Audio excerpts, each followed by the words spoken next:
So this would be the other tissue which we will be using for making a card.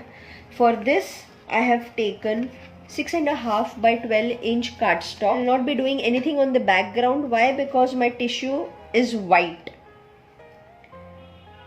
So what I will be doing is, I will be doing again taking the mixture of Fevicol and water, and I will be placing it on the cardstock.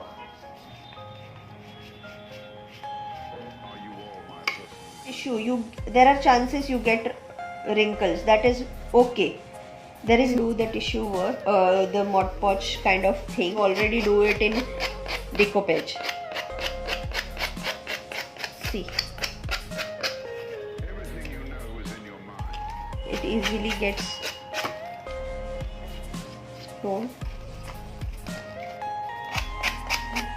and I just love the outcome with their colors, because first of all it's an Indian brand, and if one chalk color you can use it in many different ways. What is good?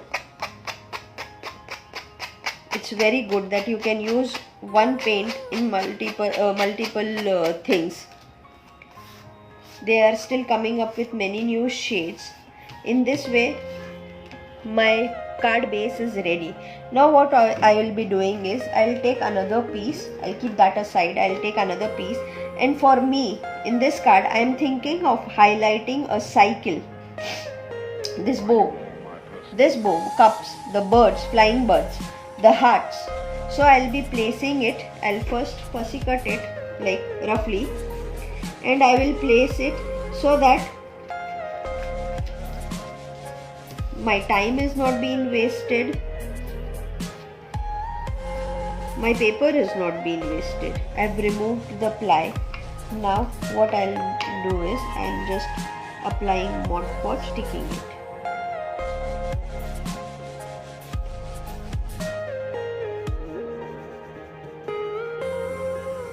You have to be very careful.